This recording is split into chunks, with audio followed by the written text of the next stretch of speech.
Assalamualaikum Bu. Waalaikumsalam. Perkenalkan saya Rosi Aprilia, mahasiswa Prodi Kebidanan, Profesi Bidan. Di sini saya izin untuk melakukan asuhan keluarga kepada Ibu. Benar ini Ibu Yuni? Ya, Untuk nama kepala keluarganya sinten nggih, Bu? Bapak Anto. Bapak Anto. Untuk usia kepala keluarganya berapa tahun? 33 tahun. 33 tahun.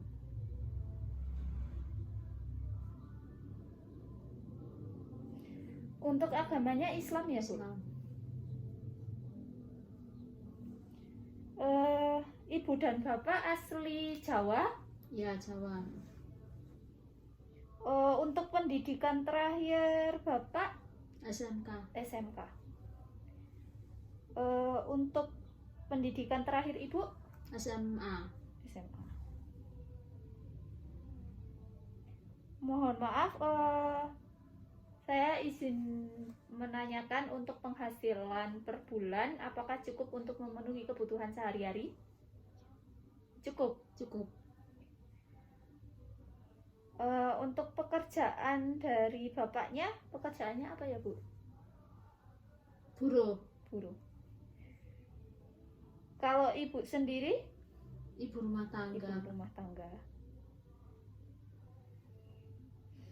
Pada saat usia pertama kali menikah, umur berapa tahun, Bu?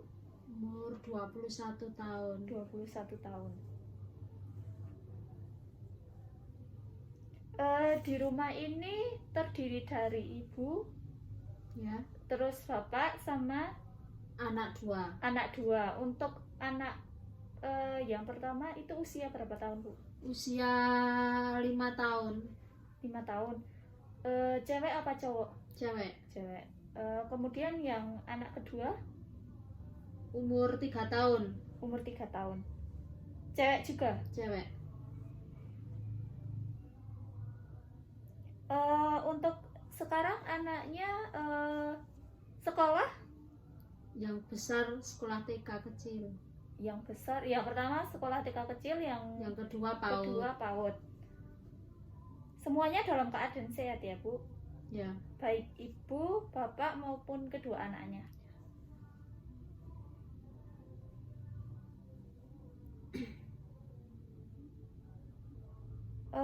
Untuk di keluarga, apakah ada yang memiliki sedang atau memiliki riwayat penyakit seperti penyakit menurun maupun menular?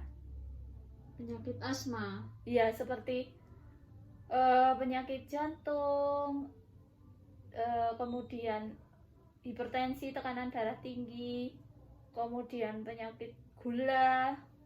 Seperti itu, apakah ada yang memiliki riwayat penyakit baik dari ibu maupun bapak? Suami saya punya asma. Ya, asma. Nah, itu untuk asmanya sendiri itu dari keturunan. Ya. Dari keturunan. Tapi sekarang dalam keadaan yang baik. Sehat. Sehat.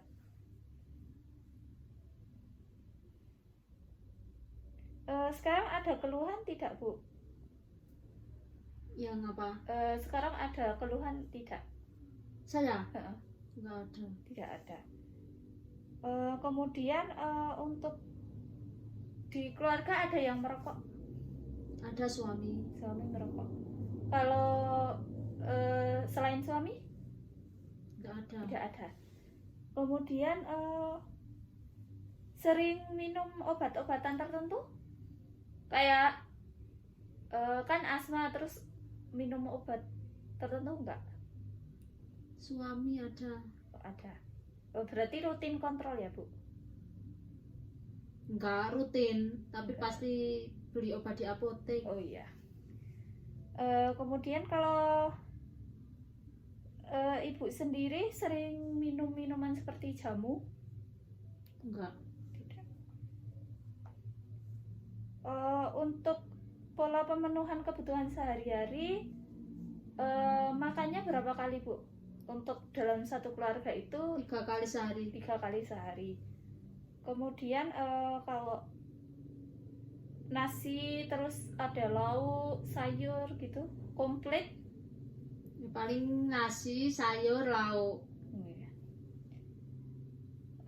Kemudian kalau buah sering mengonsumsi? Ya, tapi nggak setiap hari ya. Tidak setiap tapi hari. sering. Oh, iya. Kemudian kalau untuk minum dalam sehari berapa gelas biasanya? Minum air putih. Heeh. Ya, biasanya 4 botol. Kalau saya Oh iya, 4 botol. 4 botol. Berarti ada 8 gelas kecil ya? Lebih ya, 8 gelas. Iya. Kemudian untuk sekarang ini Ibu sudah KB ya? KB. KB. Untuk KB-nya KB apa Bu? KB suntik 3 bulan. KB Sekali. suntik 3 bulan. Itu sudah berapa tahun?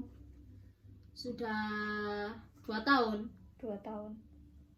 Untuk KB suntiknya ada masalah nggak Bu? Selama menggunakan KB suntik itu ada keluhan nggak?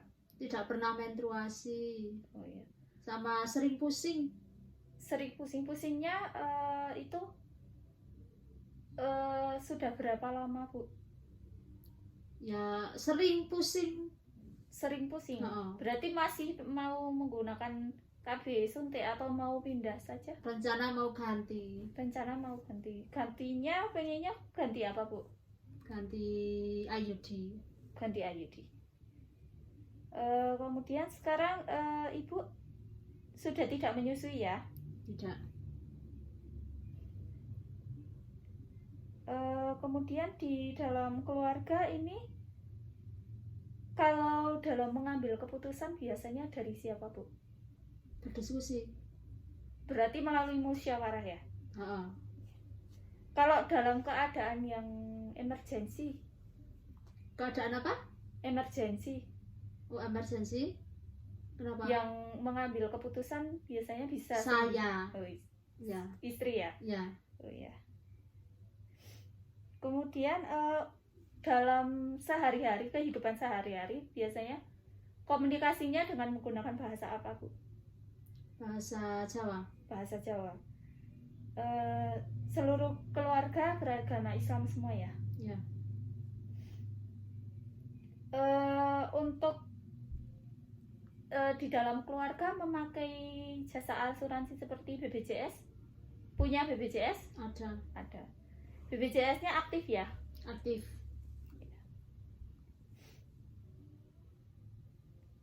Berarti dalam oh iya Bu, untuk di rumah ini sendiri itu sudah ada terasnya ya Bu rumahnya? Ada. Kemudian untuk ruang tamu ada ya? Ada. Untuk kamar tidur berapa Bu? Ada 3. berapa? Ada 3. Semuanya dipakai? Pakai. Oh, iya. Kemudian sudah ada dapur sendiri? Ada. Untuk kamar mandinya sudah ada sendiri atau masih di Ada sendiri di rumah. Di rumah sudah ada. Untuk rumahnya ini tembok ya Bu? Tembok. Kemudian sudah pakai batu bata, kemudian lantainya sudah keramik ya Bu? Sudah. Untuk penerangannya ini cukup ya? Cukup. Pakai listrik kan biasa? Ya. Kemudian sudah ada jendelanya. Saya harap jendelanya sering dibuka ya Bu? Oh ya. Supaya nggak lembab. Kemudian untuk air bersih Airnya pakai sanyo atau pakai pam desa. Pam desa. Kalau untuk air minumnya itu pakai galon atau pakai Merebus sendiri. merebus sendiri pakai air pam gitu? Ya. Kemudian di dalam kamar mandi sudah ada WC, tempat untuk Ada. buang air besar sendiri. Jamban. Ya? Ada. Sudah ada.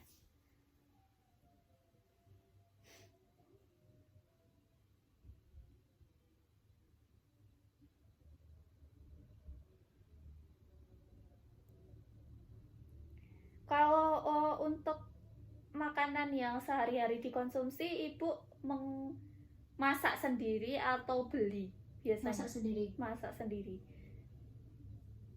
Nah, meneruskan pertanyaan yang kemarin, sudah saya tanya ya Bu. Terus hari ini ibu akan saya tensi terlebih dahulu ya. Kanan apa kiri? Kiri.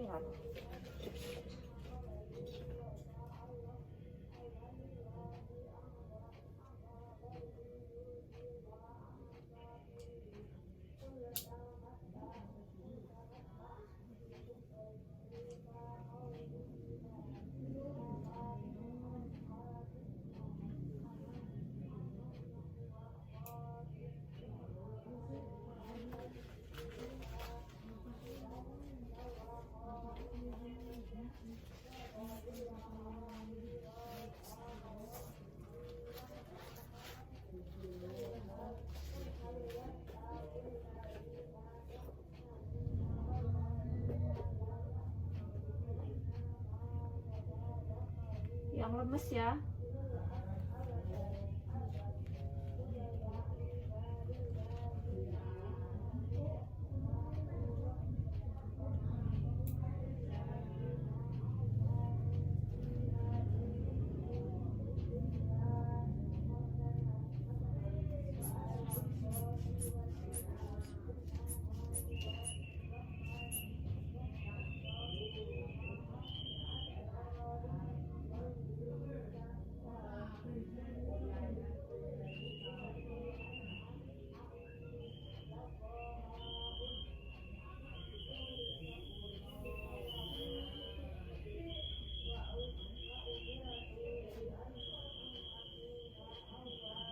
Bu, untuk tensinya normal ya, 110/80.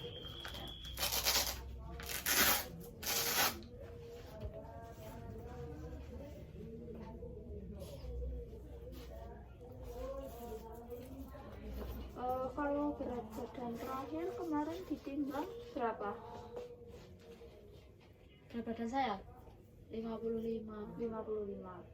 Tinggi badan 142. 142.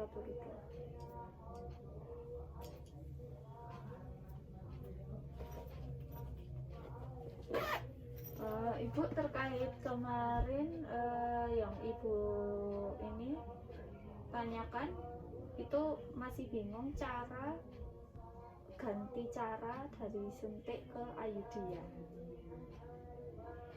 Cara apa?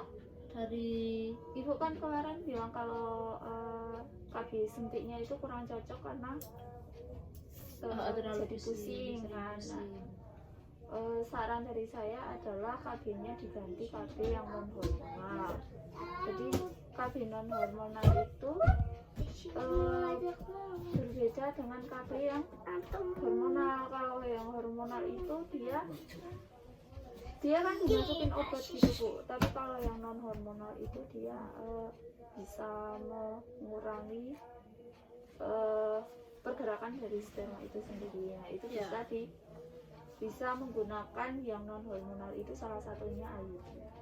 Kalau implan itu yang susu itu sama dengan suntik, hanya cara pemberiannya saja yang berbeda.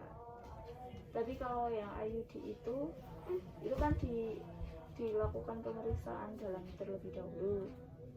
Nah, nanti kalau sudah di screening bisa dilakukan KB IUD. Dan IUD itu bisa jangka panjang. Kalau sekarang yang ada di puskesmas itu sekitar 8 tahun. 8 tahun.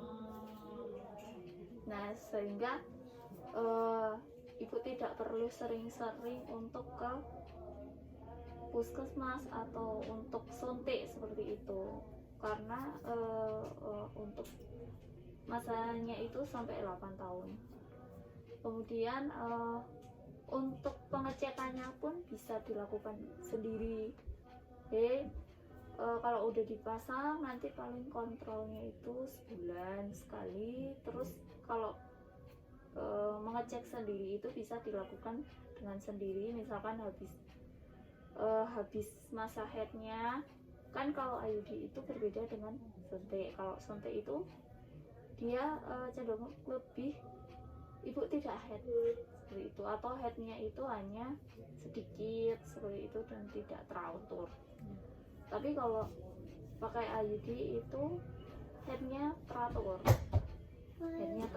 Nah setelah selesai haid itu bisa cek, pada saat ibu cek itu bisa dilakukan sendiri.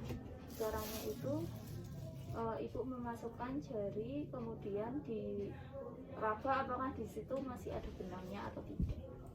Kalau benangnya kok tidak teraba, berarti ibu harus cek ke paling tidak ke puskesmas seperti itu. Kemudian ada yang ingin ditanyakan? Kalau pakai IUD harus kontrol? Kalau pakai IUD pas awal pemasangan harus kontrol. 13 kali? Enggak. Jadi untuk yang awal itu paling seminggu itu disuruh kontrol seperti itu. 5-7 hari kontrol. Kemudian nanti kalau tidak ada apa-apa ya bulan kontrol, kemudian habis itu enggak kontrol atau kontrol sendiri dengan tadi caranya yang sudah saya sampaikan seperti itu. Untuk lebih jelasnya ibu bisa ke puskesmas untuk dilakukan pemeriksaan terlebih dahulu. Kalau ibu tidak ada riwayat penyakit seperti penyakit IMS itu bisa dan untuk IUD sendiri ibu juga bisa melakukan IVA. Jadi kalau mau pasang IUD itu kan dibuka dulu. Nah itu sekalian ibu periksa IVA seperti itu. IVA itu untuk mendeteksi secara dini kanker leher serviks seperti itu. Gimana? Udah jelas. Kemudian terkait suami ibu yang merokok ya. Jadi saran sedikit pengetahuan yang ingin saya sampaikan kalau merokok itu kan pasti berbahaya ya, apalagi ibu punya anak kecil, ada 2 anak kecil. Kemudian merokok itu kan ya ada perokok pasif dan perokok aktif. Untuk suami ibu berarti dia perokok aktif. Yang perokok pasif itu ibu sama kedua anaknya. Nah perokok pasif itu cenderung lebih berbahaya daripada yang perokok aktif seperti itu. Kemudian untuk caranya, bagaimana caranya untuk ibu menghindar dari asap rokok itu ya, ibu kalau misalkan bapak lagi merokok, ibu menjauh terlebih dahulu, atau tidak bapak merokoknya di luar seperti itu. Kemudian untuk kalau udah kadung gitu ya, udah terlanjur terus udah diingetin, pasti keluarga pasti sudah mengingatkan, tapi mungkin sudah kaset gitu ya. Jadi lebih baik kita mengingatkan untuk lebih mengurangi saja seperti itu. Nanti lama kelamaan akan terbiasa. Terus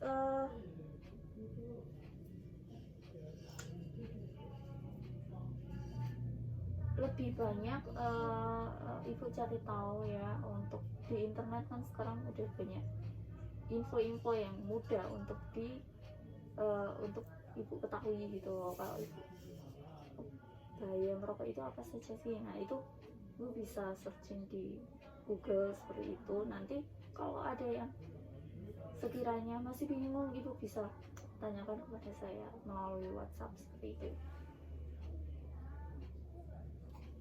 Kemudian kenapa sih merokok itu harus baik perokok aktif maupun perokok pasif itu harus menghindarinya seperti itu? Karena di dalam zat rokok itu ada zat-zat yang berbahaya. Zat-zat yang berbahaya itu seperti zat karbon monoksida. Nah zat karbon monoksida itu bisa menyebabkan iritasi pada kulit, jadi kulitnya bisa merah-merah seperti itu. Kemudian ada zat tar namanya, nah itu bisa menyebabkan penyakit yang ada di dalam tubuh. Kemudian ada zat nikotin juga, nah itu berbahaya juga. Selain itu kan juga menimbulkan kerugian secara fisik, baik fisik maupun finansial. Nah, memang sekarang belum terlihat gitu. Nah itu nanti jangka panjang gitu. Kemudian ada yang ditanyakan dari situ? Udah jelas, mengerti. Baik, itu saja. Saya tadi udah lihat rumahnya. Nah rumahnya sudah ada jendelanya, ventilasinya juga ada, jambannya juga sudah ada, dan tidak ada sumur ya di situ. Kemudian saya lihat juga bersih keadaannya. Jadi saya harap kalau misalkan ada apa-apa langsung ditanyakan saja, seperti itu ya Bu. Terima kasih Bu atas kesempatannya, semoga kedepannya lebih baik lagi, seperti itu. Ya, sama-sama.